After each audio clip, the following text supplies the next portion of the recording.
द्वापर युग में कौन कौन से श्राप मनुष्य कलयुग में भुगत रहा है? कलयुग में श्राप लगता है या नहीं? ग्रंथों और पुराणों के अनुसार 4 युग सबसे खास हैं: सतयुग, त्रेता, द्वापर और कलयुग। ऐसा कहा जाता है कि कलयुग में पाप अपनी चरम सीमा पर होगा। अब आपके मन में यह सवाल उठेगा कि जब सभी युगों में श्राप असर करते थे तो कलयुग में ऐसा क्यों नहीं होता? जानिए इस वीडियो में। सतयुग में ऋषि मुनियों के पास अपार शक्ति थी और जिसका वे कभी भी दुरुपयोग नहीं करते थे, क्योंकि उन्हें पता था कि किसी को अगर वे श्राप दे दें तो उसे भुगतना पड़ेगा। किंतु उस समय श्राप का असर इतना प्रभावी और इतना तीव्र होता था कि देते ही शुरू हो जाता था। उस समय केवल ऋषि मुनि ही नहीं बल्कि आम जन भी, जो कि पुण्यात्मा थे, वे भी भगवान के नाम का जाप करके शक्ति प्राप्त करते थे, जिससे दूसरों का भला और बुरे लोगों का नाश हो। ऐसी अपार शक्ति रखने वाले लोग कभी किसी का बुरा नहीं चाहते थे और सदैव दूसरों की भलाई के लिए ही सोचा करते थे। ऐसे मनुष्यों के अंदर जो भी शक्तियां थी वे सब दिव्य शक्ति कहलाती थी।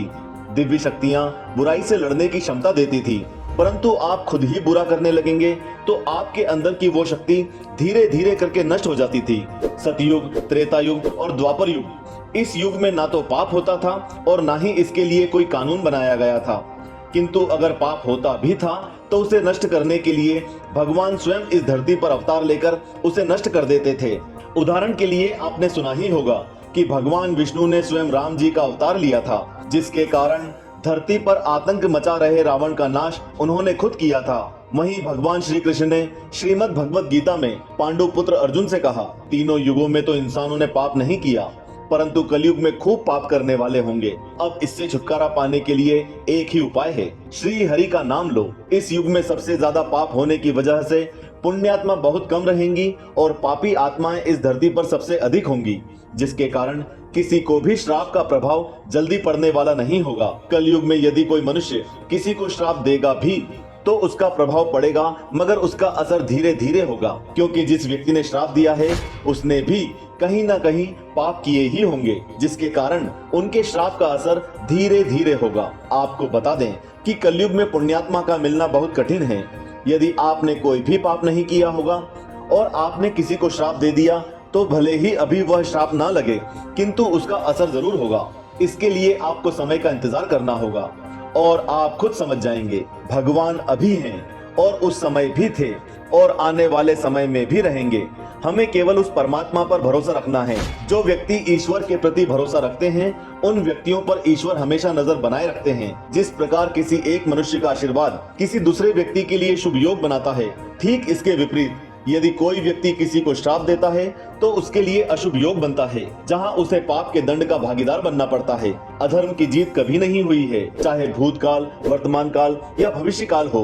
यदि आप अधर्म का साथ दे रहे हैं तो आप पाप के भागीदार बन जाते हैं, किंतु धर्म के मार्ग पर डटे रहेंगे तो आप अधर्म को श्राप देकर दंडित अवश्य कर सकते हैं। सबसे बड़ी भूल तो वे लोग करते हैं जो इन श्राप में विश्वास नहीं रखते हैं। यदि आप आशीर्वाद के विषय में विश्वास करते हैं तो आपको श्राप के विषय में भी विश्वास करना चाहिए। तो आपने जाना कि कलयुग में श्राप क्यों नहीं लगता, लेकिन क्या आप ये जानते हैं कि महाभारत में भी सैकड़ों श्राप दिए गए, लेकिन उनमें से कुछ ऐसे भी हैं जिनका प्रभाव आज भी कलयुग के मनुष्य भुगत रहे हैं। चलिए आपको उन श्रापों के बारे में बताते हैं। युधिष्ठिर ने नारी जाति को दिया श्राप। महाभारत के शांति पर्व के अनुसार कर्ण की मौत के बाद जब कुंती उसके शव के पास रो रही थी, तब पांडवों को लगा कि उनकी मां उनके शत्रु की मौत पर ऐसे भाव क्यों प्रकट कर रही है।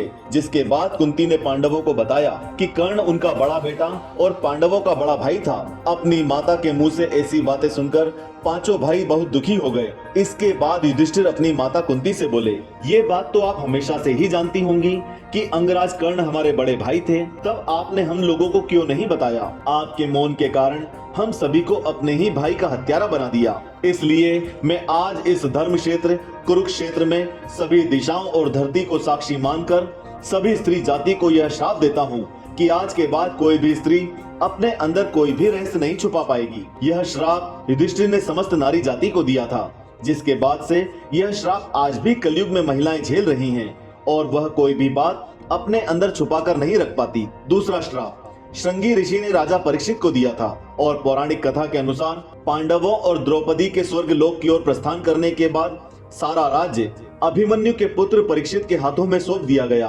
हस्तिनापुर की राजा परीक्षित के शासनकाल में काफी खुश थी, परंतु एक दिन राजा परीक्षित वन में आखेट खेलने गए। तभी उन्हें वहां अपनी तपस्या में लीन शमीक नाम के ऋषि मुनि दिखाई दिए। उन्होंने मौन व्रत धारण कर रखा था, लेकिन परीक्षित इस बात से अनजान थे। उन्होंने कई बार ऋषि शमीक को आवाज लगाई, लेकिन ऋषि ने कोई उत्तर नहीं दिया। यह देख राजा को क्रोध आ गया और उन्होंने क्रोध में आकर मुनि के गले में एक मरा हुआ सर्प डाल दिया। उधर जब ऋषि शमीक के पुत्र श्रृंगी ऋषि को यह बात पता चली तो उन्होंने राजा परीक्षित को श्राप दिया कि आज से 7 दिन बाद परीक्षित की मृत्यु तक्षक नाग के डसने से हो जाएगी। जिसके बाद श्राप के कारण राजा की मृत्यु तक्षक नाग के डसने के कारण हो गई। ऐसा माना जाता है कि तभी से कलयुग की शुरुआत हुई, क्योंकि राजा परीक्षित के जीवित रहते कलयुग में इतना साहस नहीं था कि वह इंसानों पर हावी हो सके। उसी के फलस्वरूप आज हम सभी इस कलयुग को श्राप के कारण भुगत रहे हैं।